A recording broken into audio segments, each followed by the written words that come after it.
Jadi perjalanan customer dari mulai memiliki masalah sampai utuh sampai akhirnya beli, inilah yang kita kenal dengan customer journey.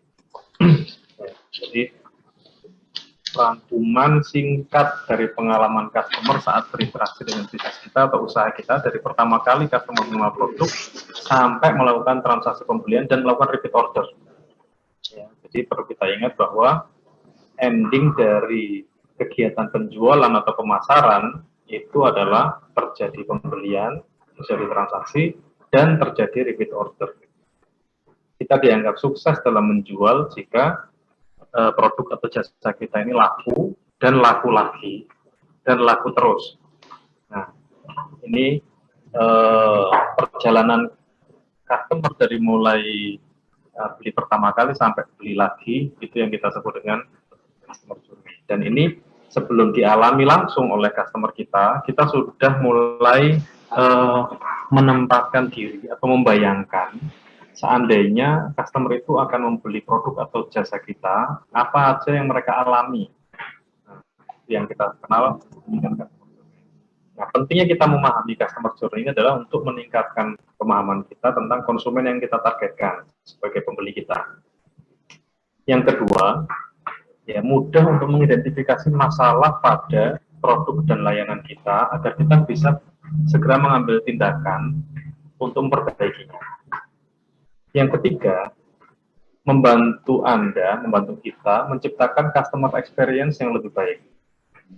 Yang keempat, bisa membuka peluang potensi-potensi yang lain. Artinya, kalau kita pernah mendengar istilah cross-selling, upselling, itu akan kita mudah untuk kita lakukan jika kita memiliki customer journey mapping ini.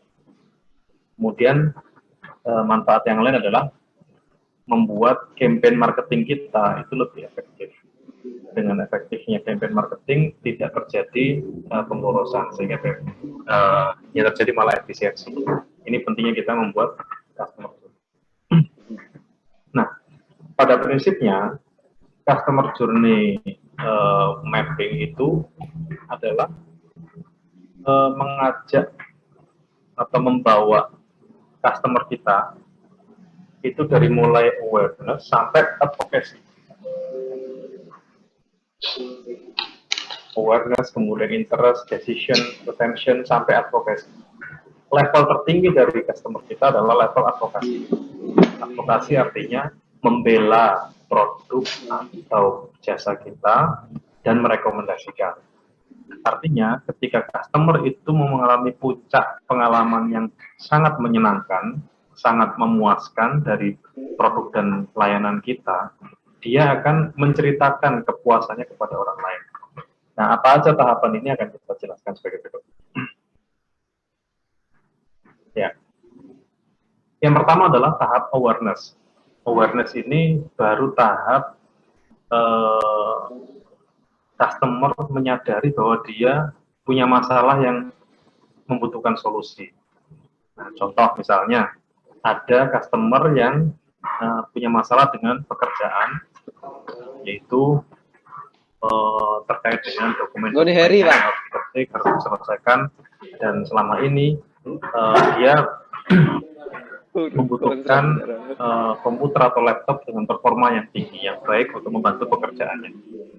Nah, ketika dia menggunakan komputer atau laptop yang tidak kompatibel, maka dia mulai sadar, kayaknya saya perlu ganti komputer atau ganti laptop.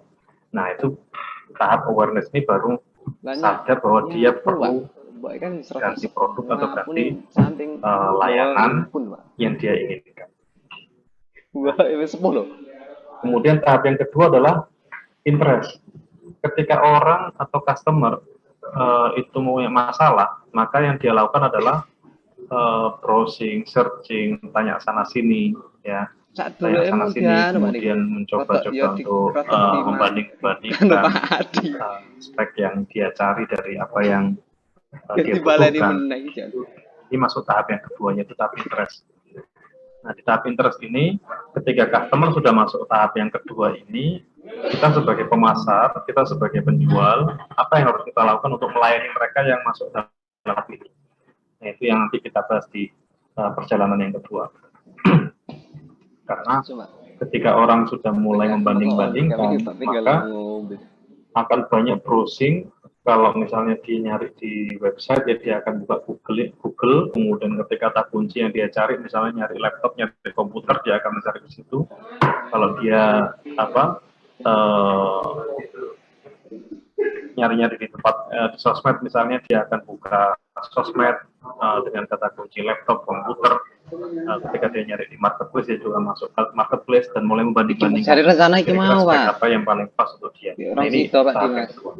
Tahap yang ketiga adalah decision. Ketika customer sudah membanding-bandingkan, kemudian dia mulai menemukan produk atau layanan yang paling cocok untuk dirinya. Nggih niku, carane mubeng terus e.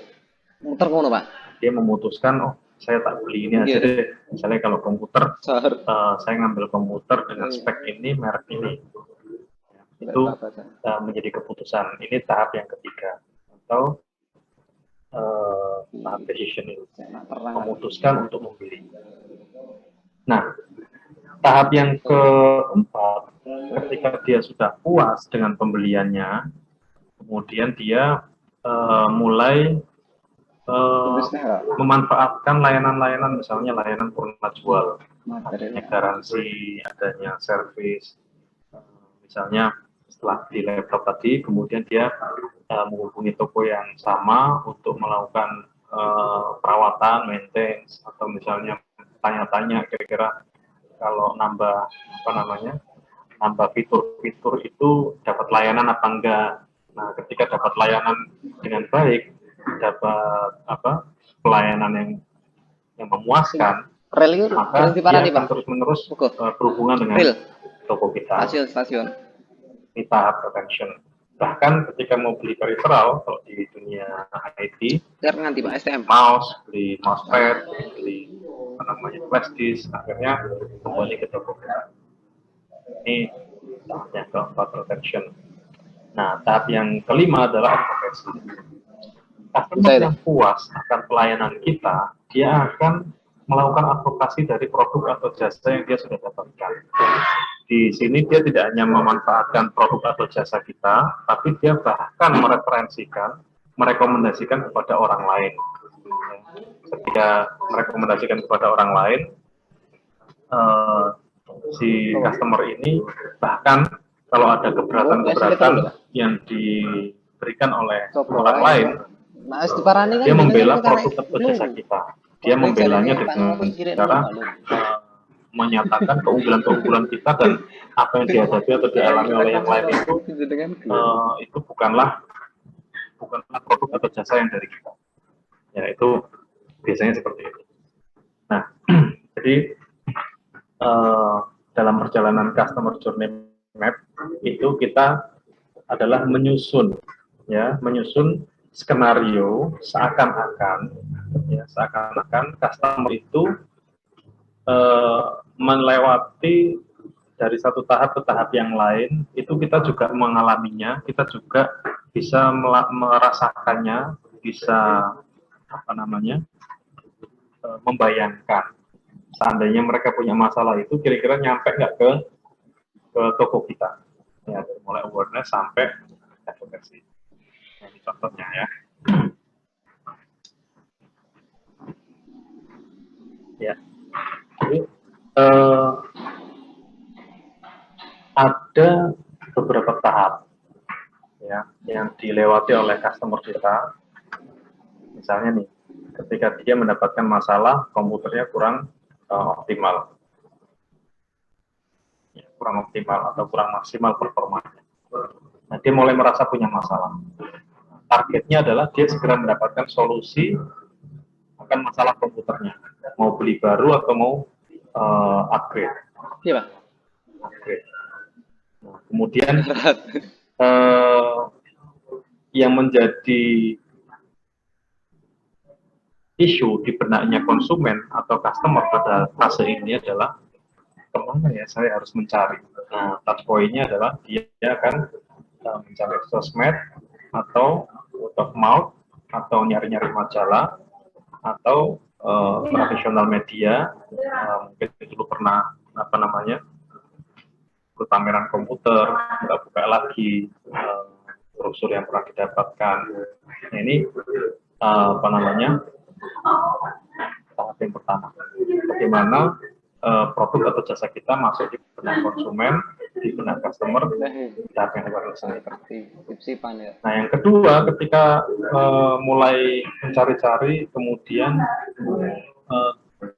sudah mulai menemukan ketertarikan, kayaknya saya butuh spek yang ini. Kemudian dia review, dia lihat lagi review dari orang lain, kemudian dia banding-bandingkan lagi, sampai akhirnya dia memutuskan.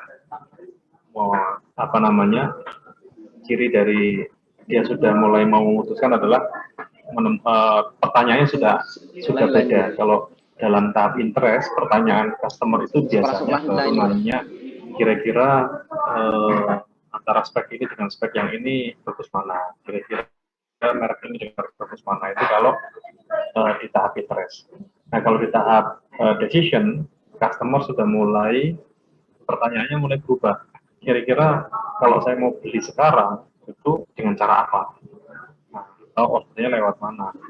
Kemudian kayak garansinya enggak. Nah, ini customer activity pada tahap decision. Pada tahapan yang keempat, retention, jadi customer mulai menanyakan bonus-bonus, fitur-fitur yang lain yang bisa dimanfaatkan.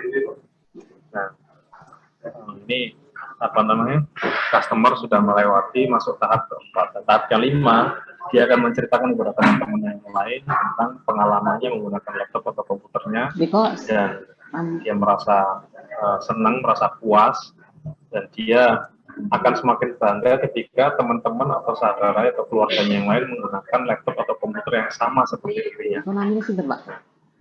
Apalagi kalau misalnya kita memberikan program affiliate, program referral, ketika merekomendasikan, kita berikan komisi atau bonus. Nah, ini adalah maps, contoh membuat maps customer journey.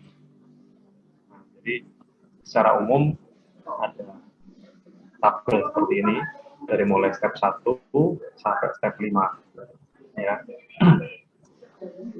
Baik, sampai di sini dulu. Barangkali ada yang mau ditanyakan, silahkan untuk customer journey ini sebelum saya berikan contoh yang lain. Silakan jika ada yang mau bertanya, bisa di chat atau di unmute dulu.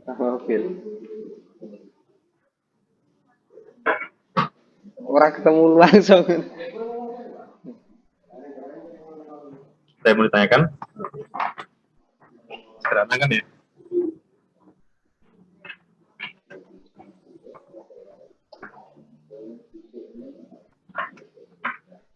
Di chat Pak, ada Pak. Lu nonton tuh. Apakah harus dibuat tabel seperti itu atau dibuat mapping di dalamnya berisi gambar-gambar? Ya, secara umum customer journey memang melibatkan 5 tahapan atau 5 langkah seperti yang saya buatkan tabelnya. Nah, untuk pelaksanaan pembuatan customer journey map di LKS ini, silahkan, misalnya adik-adik mau membuat tabel persis seperti yang saya contohkan tadi, boleh. Atau kalau misalnya membuat infografis yang lebih menarik juga boleh. Yang penting terpenuhi kelima aspek tadi. Ya, saya tampilkan lagi untuk aspeknya. Tanggalan terus gambar story terus screenshot.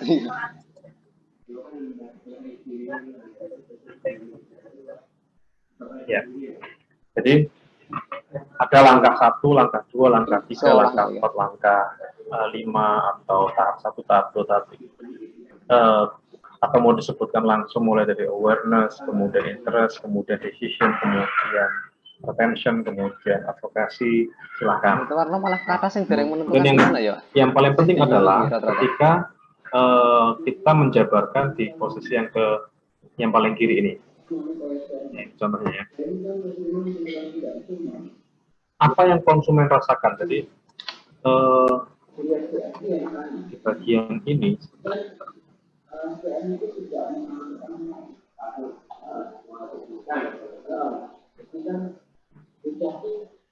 ini ini adalah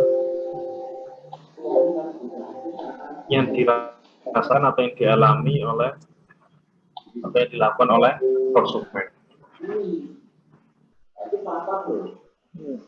Sedangkan yang di sini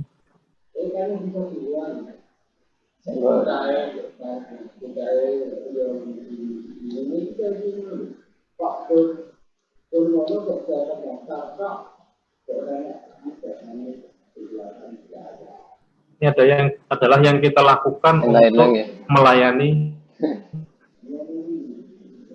calon konsumen kita. Yang tengah,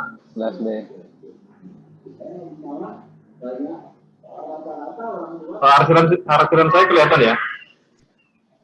Terlihat Pak. Langsung, ya. Warni Kak. Yang di tengah ini adalah touch point. Touch point adalah media interaksi kita bersama customer kita atau konsumen kita. Ya. Touch point. Jadi yang paling atas ini adalah aktivitas konsumen, yang paling bawah, dua di bawah ini adalah aktivitas kita, sedangkan yang tengah ini adalah touch point.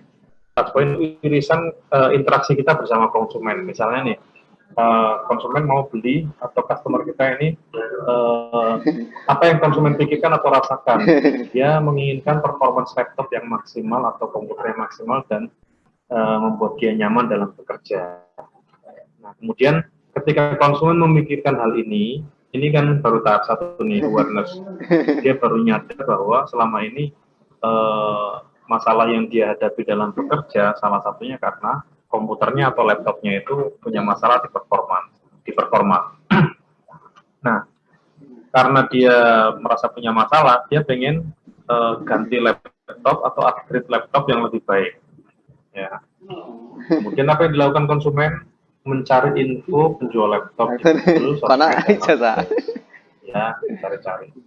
Nah, ketika dia cari-cari, ini touch point dari konsumen dengan brand Anda ini sebetulnya belum ada, tapi mau kita adakan nih biar masuk.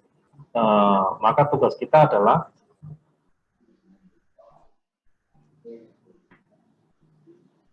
meningkatkan brand laptop dengan optimasi website dan sosmed. Dan juga marketplace, karena memang konsumen nyarinya di sini di Google, berarti lewat website, sosmed, berarti lewat sosmed dan marketplace. Nah, bagaimana menerapkan perubahannya, membuat konten lebih menarik dan melakukan riset kata kunci dan hashtag yang akan digunakan customer dalam mencari informasi. Kalau orang butuh laptop yang bagus, itu kira-kira kata kunci yang diketik apa? Yaitu laptop terbaik, laptop tercanggih, atau terbaru. Kedua nih Pak. Ketika kita membidik kata kunci itu, maka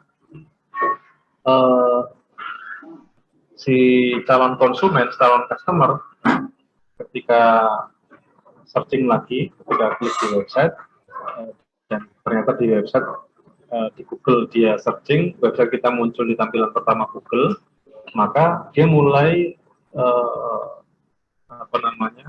mulai ngepoin, mulai mengeksplor website kita, mengeksplor sosmed kita atau mengeksplor marketplace kita. Kita punya produk apa aja, merek apa aja, spek apa aja. Nah, biar website kita masuk di halaman 1, maka kita perlu mengoptimasi website kita. Itu yang perlu kita lakukan. Nah, yang kita lakukan diantaranya step-stepnya menaikkan optimasinya dengan strategi SEO secara organik atau boleh juga dengan iklan di Google Ads. Ini contoh untuk masuk di halaman satu Google. Jadi Materi ini rontok baru cepet, Pak. masuk di langkah yang Mbak, Pak. kedua karena Kedua, customer Pak. sudah mulai Halo? mulai explore Iya. dan banding-bandingkan. Nah, customer sudah memutuskan fitur apa, spek apa yang dia butuhkan, maka dia mulai memutuskan, udah saya ngambil laptop ini aja deh, jadi saya ngambil komputer ini aja deh. Nah, itu kita sudah masuk langkah ketiga. Jadi yang diuplek-uplek, yang dieksplor itu adalah website kita, atau toko online kita, atau sosmed kita.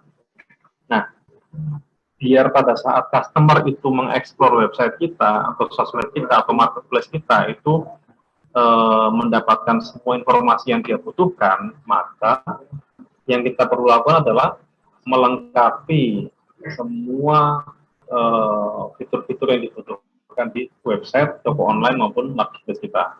Entah itu product knowledge, kemudian spek, cara cara order itu diperbaiki. Sehingga ketika ada customer yang masuk website atau sosmed atau marketplace kita, begitu memutuskan beli, itu mereka mendapatkan kemudahan.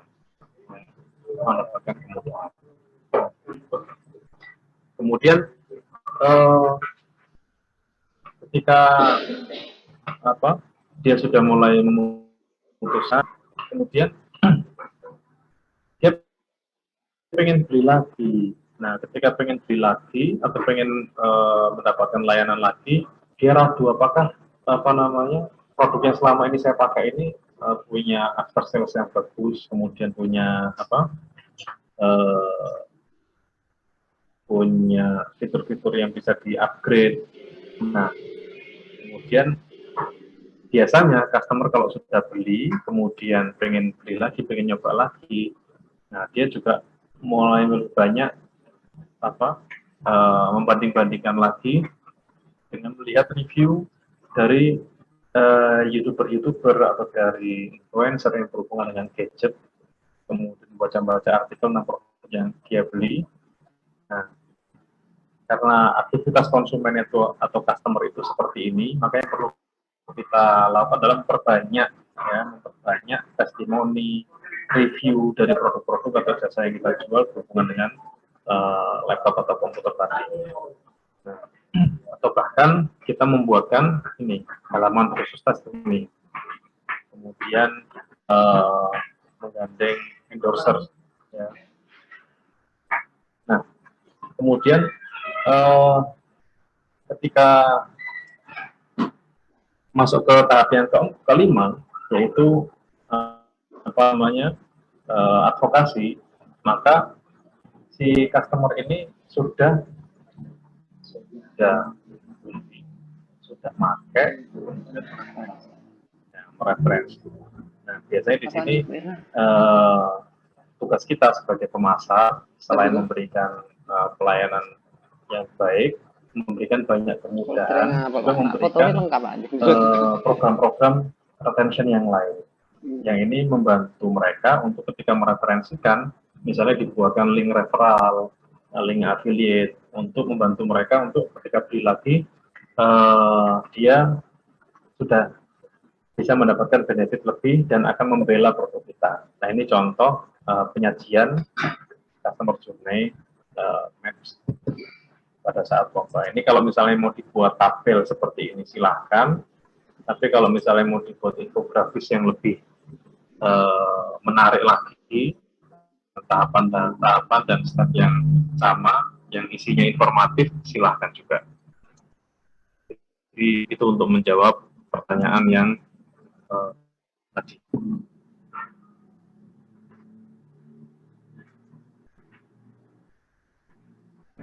Begitu, Pak Ari. Ada pertanyaan lagi? Ada, Pak. Untuk LKS Customer Journey ini dibuat hanya satu saja atau dipresentasikan juga, Pak? Buat saja atau gimana? Untuk dalam LKS ini Customer Journey ini hanya dibuat saja atau juga dipresentasikan dari Kalau yang di petunjuk teknisnya, yang di video kan satu atau dua ya Pak? Saya kok lupa. Yang divideokan hanya yang itu Pak, yang Buyer persona. Ya, buyer persona. Ini dibuat dalam saat lomba. Yang divideokan ya, yang diupload ya. Iya. Ya berarti cukup yang divideokan buyer persona aja. Tapi kalau dibuat semua ya. Zoom lah. Ya, kalau ini customer journey kemarin yang di juklusnya itu dibuat saat lomba. Jadi tidak dibuat dulu kalau yang customer journey. Nah, itu kalau persona itu kan dibuat video. Kalau yang ini dibuat saat pelaksanaan lomba. Ini ada permintaan pembuatan customer journey bentuk gambar dan editing aplikasi Canva dalam bentuk sampai pulau PowerPoint. Ini monggo mau dibentuk apa? Nanti contoh dan materi bakal di-share. Oke, saya share. Nanti saya share pakai apakah banyaknya langkah harus 5 atau sesuai kebutuhan harus 5? Siap. Ini saya jawab satu-satu ya Pak Ari. Halo? Siap. Silakan Pak. Ya ini saya baca satu persatu dulu aja. Apakah bentuknya harus dibuat tabel seperti itu atau dibuat mapping yang di dalamnya berisi gambar? Boleh tabel, boleh mapping, yang penting informatif. Dan informasinya tetap memenuhi kelima step itu. Maaf mau tanya, untuk LKS, customer journey ini hanya dibuat saja atau dipresentasikan juga? Pada saat pembuatan dibuat aja dulu, nanti presentasinya pada saat presentasi. Dan di presentasi itu mungkin ada sebagian yang akan ditanyakan. Ya. Kemudian, Assalamualaikum Pak, izin bertanya, apakah banyaknya langkah harus 5 atau sesuai kebutuhan? Harus 5. Harus 5, kenapa? Karena customer journey map itu memang kita buat seakan-akan produk kita ini long life. Ya, jadi sampai customer itu beli lagi dan mereferensikan lagi. Kalau memang sudah terjadi, langsung ditulis aja hasilnya. Kalau belum terjadi, kita buatkan seakan-akan. Ya. Kemudian izin bertanya, nanti contoh dan materi bakal di-share ya Pak? Ya. Mohon izin bertanya, pembuatan customer journey dalam bentuk gambar dengan editing aplikasi, Canva dan lain-lain, atau dalam bentuk PowerPoint ya Pak? Boleh PowerPoint, boleh Canva. Yang penting informatif. Assalamualaikum, mohon maaf Pak, kalau bisa materi dan contoh buyer persona dan customer journey di-share hari ini, G. Apa untuk CJM, bentuk filenya apa ya? Monggo, boleh PDF, boleh Word, boleh PowerPoint, boleh Canva, tapi bisa di-upload di Google Classroom. Ya. Berarti untuk CJM, pertanyaan selanjutnya, berarti untuk CJM editingnya dilakukan di tempat lomba ya Pak? Beda dengan buyer persona yang tinggal submit ya Pak. Ya, jadi yang buyer persona dijelaskan langsung di video, sedangkan yang CJM dibuat di tempat. Maaf Pak, itu ngeditnya langsung di tempat lomba atau kita ngedit sendiri di sekolahan ya Pak? Untuk buyer persona itu karena sudah dalam bentuk video, tinggal upload. Sedangkan CJM pada saat customer journey map itu pada saat lomba. Selamat siang, mohon maaf, saya bertanya Bapak, untuk CJM ini hanya bayangan saja atau sudah dilakukan sebelumnya ya? Buat produk atau jasa yang sudah dilakukan sebelumnya, silakan dikumpulkan data-datanya, kemudian dimasukkan dalam customer journey map. Tapi kalau memang produknya itu betul-betul baru, Anda coba membuat perumpamaan atau bayangan, mencoba merefleksikan seandainya Anda menjadi customer produk tersebut, apa aja yang akan Anda alami. Sehingga Anda menyusun itu dalam bentuk narasi di tabel tadi. Maaf Pak, menambahkan sedikit pertanyaan yang kemarin belum terjawab. Untuk presentasi buyer persona, videonya sudah dibuat sebelum lomba, berarti G. Alhamdulillah terjawab semua Pak Ari. Siapa? Lanjut. Lomba sing iso digawe kit saiki, Pak. Baik, sampai di sini ada yang mau ditanyakan lagi? Digawe kok saiki. Customer journey maps itu memang kita perlu untuk mengenali dan mengerti bagaimana perjalanan customer sampai beli produk kita dan beli lagi, ya, beli lagi, karena ending dari penjualan atau ending dari program pemasaran atau marketing itu adalah menjadikan customer atau konsumen kita itu beli dan beli lagi. Apapun strategi kita, kalau tidak membuat konsumen itu beli dan beli lagi, berarti strategi kita belum tepat.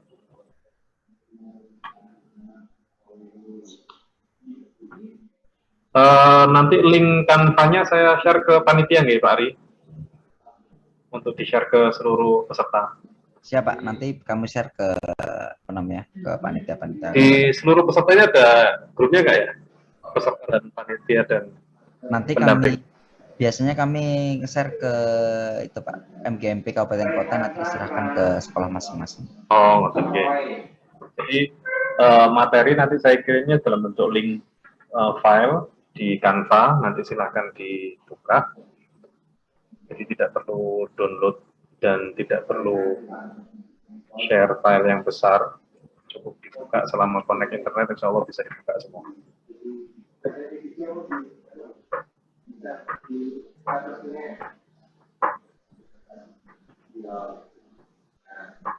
Ada lagi yang mau ditanyakan terkait dengan customer journey dan buyer persona?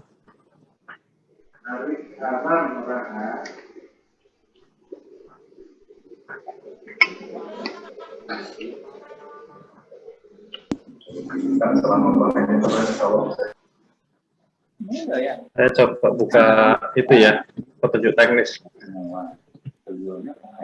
Miss LKS.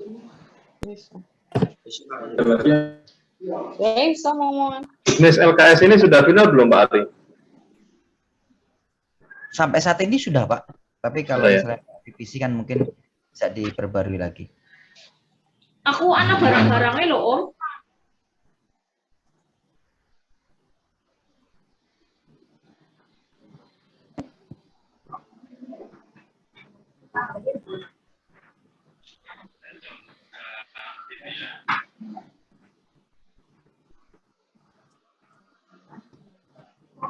Baik, Bapak Ibu dan adik-adik, ada yang mau ditanyakan lagi? Kalau tidak ada, selesai kita. Monggo, yang jika malu bisa di chat untuk diskusi selanjutnya.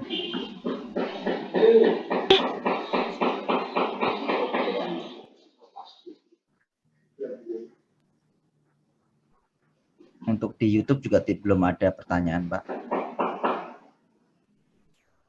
Monggo, Bapak Ibu dan peserta LKS, jika ada yang mau ditanyakan bisa didiskusikan saat ini. Karena minggu depan sudah ada yang mulai melaksanakan lomba. Kalau minggu depan daerah mana aja, Pak? Sepertinya Cilacap, Pak ya. Oh, Cilacap. Oh ya, ini sudah ada, Pak, di chat, Pak.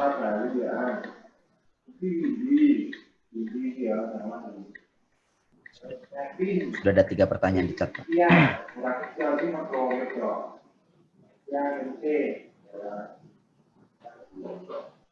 Untuk CJM, Customer Journey Map, apakah kreativitas tampilan masuk ke penilaian, Pak? Enggak. Ya. Jadi, apa namanya, saya fokus pada kontennya, tidak fokus ke desain customer journey-nya. Ya. Apakah ada grup WA atau Telegram terkait persiapan LKS ini? Nah, ini saya belum tahu. Gimana, Pak Ari? Apakah ada grup WA atau Telegram khusus terkait LKS? Untuk saat ini belum ada, Pak. Oh, belum ada. Ya, untuk proses editing customer journey map berarti di screen record ya, Pak? Iya. Maaf, Pak, izin bertanya, untuk presentasi yang buyer persona, orang yang mempresentasikan harus ada di video atau hanya voice over saja? Sebaiknya ada orangnya.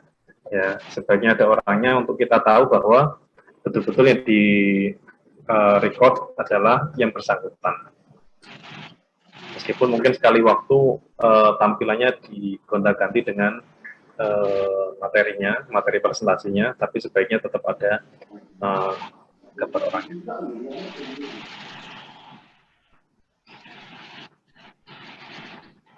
Dan cukup banyak aplikasi yang bisa dimanfaatkan untuk recording ini. Bahkan kalau kesulitan yang lainnya pakai Zoom, direkam sendiri bisa.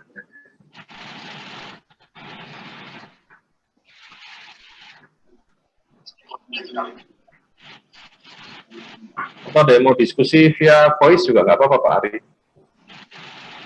Siapa? Atau ada produk yang mau dibedah?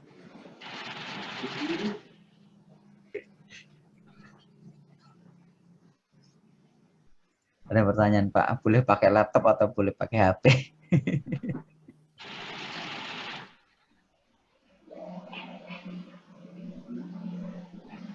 Untuk pengerjaannya harus pakai laptop atau boleh pakai HP Pak? Silahkan mau pakai laptop atau pakai HP, yang penting bisa diverifikasi bahwa Anda mengerjakan sendiri. Lomba Customer Journey Maps, waktunya bersamaan sama Buyer Persona, iya. Pak Faris, dasar pembuatan Customer Journey dan Buyer Persona untuk produk baru, Pak. Dasar pembuatan Customer Journey. Oh, ini yang nanya Pak Ari atau yang lain, Pak? Dia DM saya, Pak. Oh, DM. Oh, ini. Dasar pembuatan Customer Journey dan Buyer Persona untuk produk baru. Oke. Sebentar, ini pertanyaannya agak ambigu. Iya. Customer Journey yang baru atau produknya yang baru ya?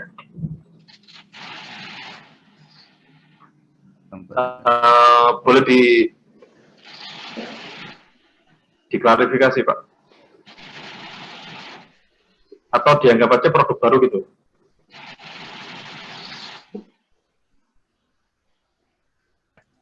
Produknya kalau yang ada, baru. Kalau Ya. produknya yang baru, saya mau nanya, itu produk apa yang baru? Dari SMK Kebumen. Sekalian kita bedah aja, kita bahas. Oke. Untuk SMK 1 Kebumen bisa di unmute, sekalian langsung bertanya saja jika itu lebih jelas. Produknya produk apa dan sebagainya gitu. Jadi bisa ditanggapi oleh Pak Fani.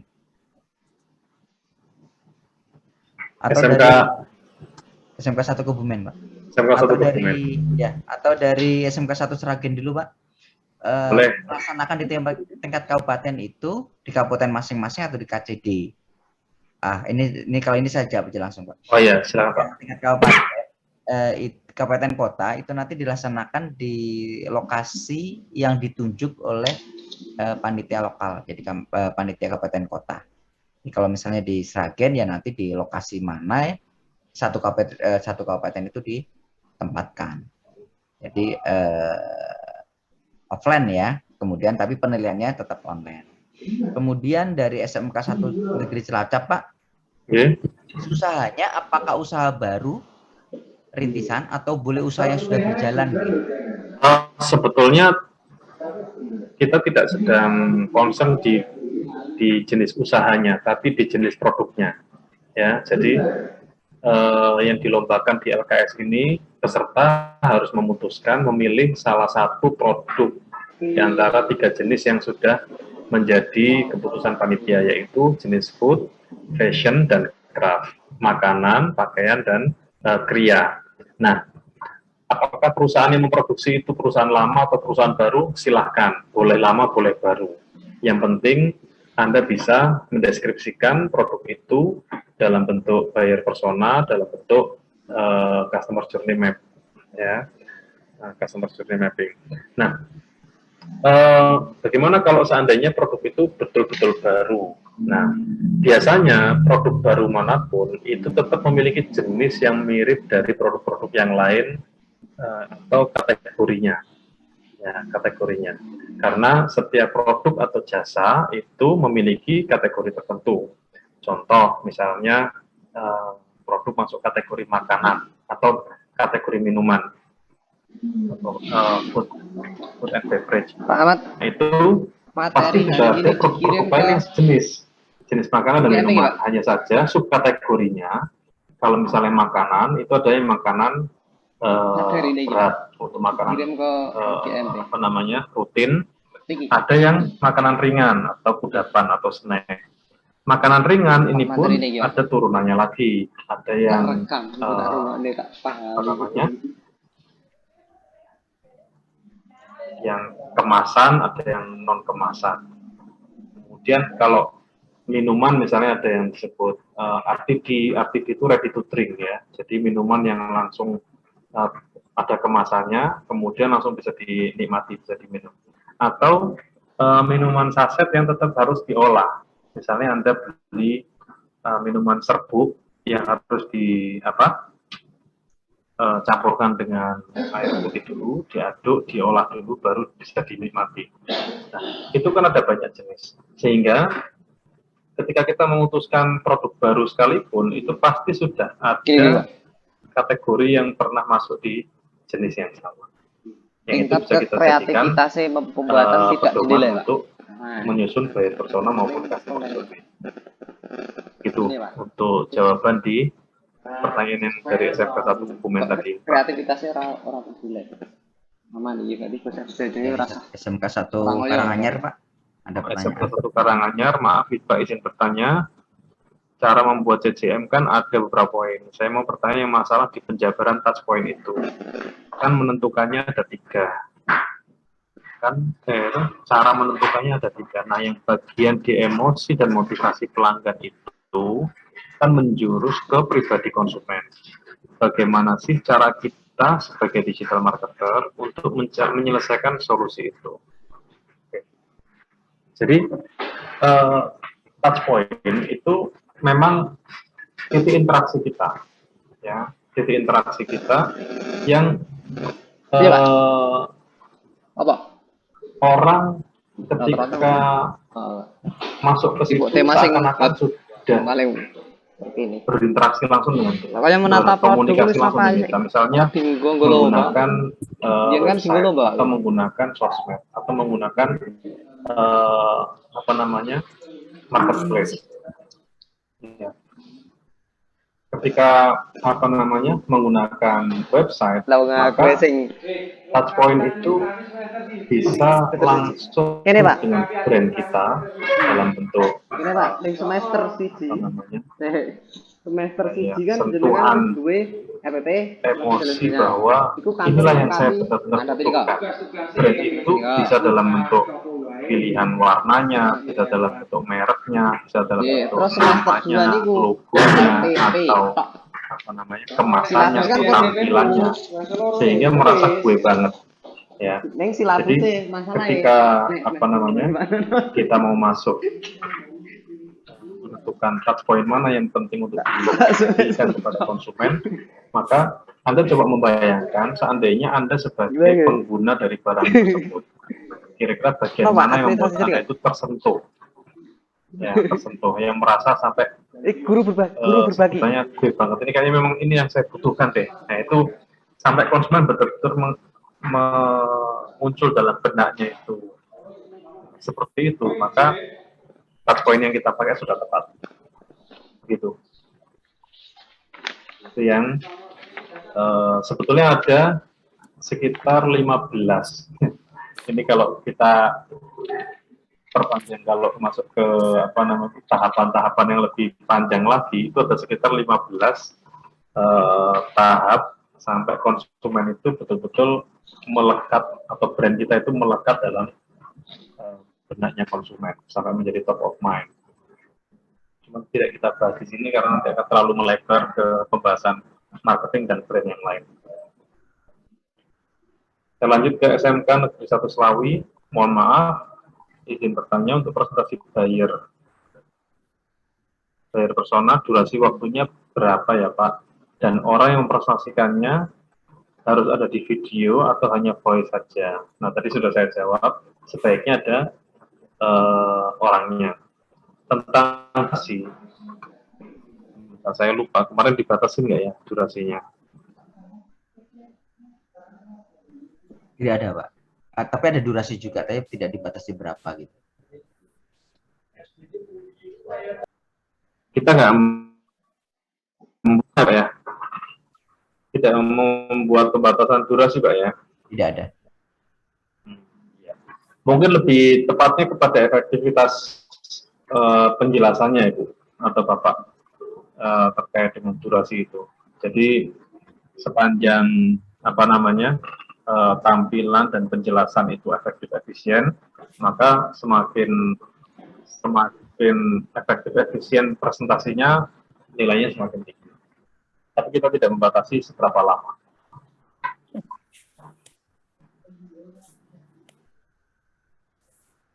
Pak, saya dari SMK Muhammadiyah 1 Pemalang, untuk membuat customer journey apa bisa buat di luar ruangan? Maksudnya buat di luar ruangan untuk YouTube. Ini maksudnya videonya. Kalau videonya silakan mau di dalam ruangan atau di luar ruangan silakan.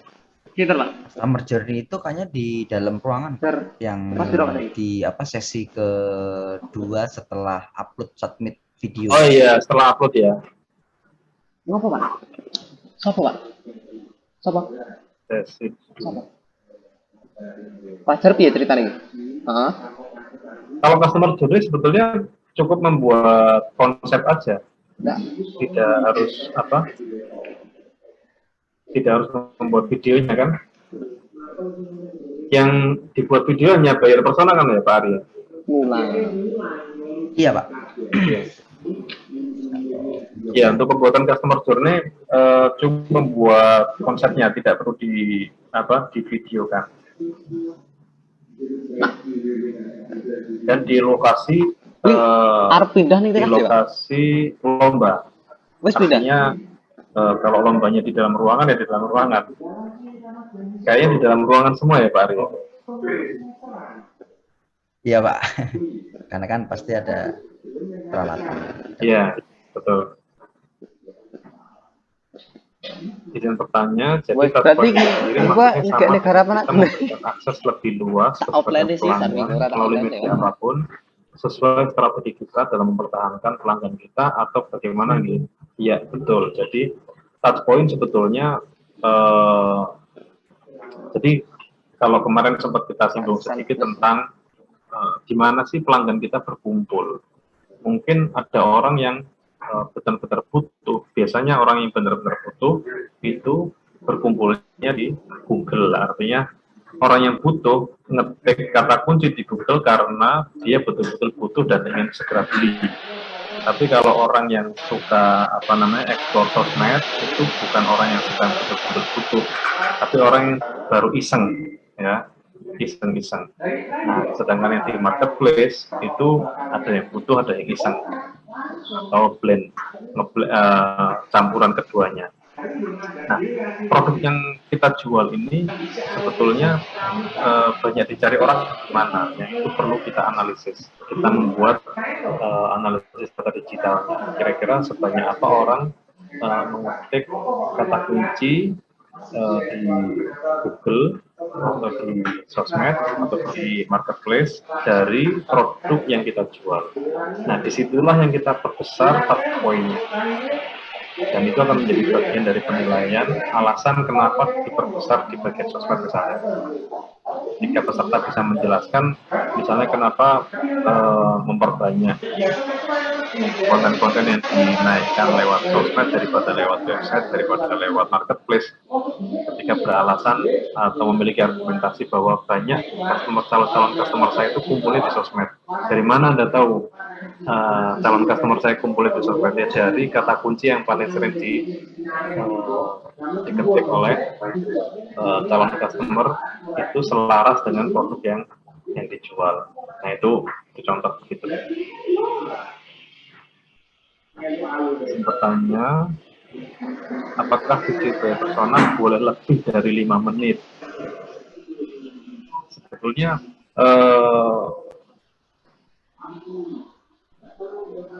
perkara bayar persona ini penjelasannya seberapa padat, seberapa lama, seberapa singkat, itu kembali ke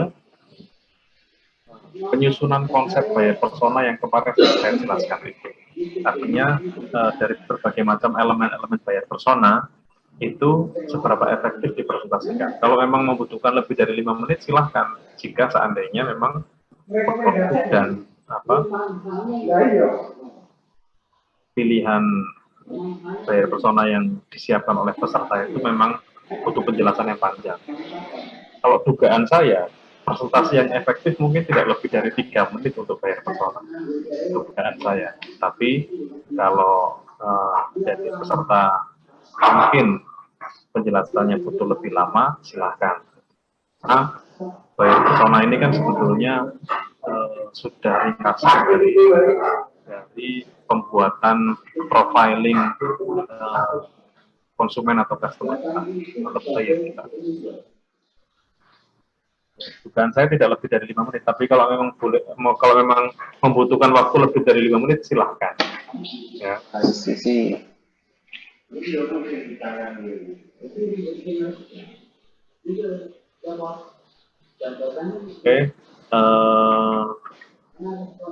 sudah terjawab semua.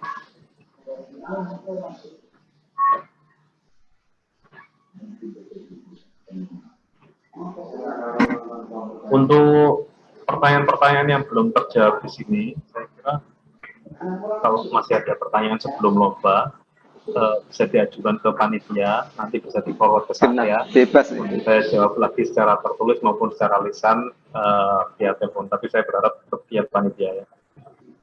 Karena mungkin ada beberapa peserta atau Bapak Ibu guru yang mungkin pernah berinteraksi dengan saya. Kalau untuk berkaitan dengan LKS, saya berharap tetap pertanyaan apapun lewat panitia dulu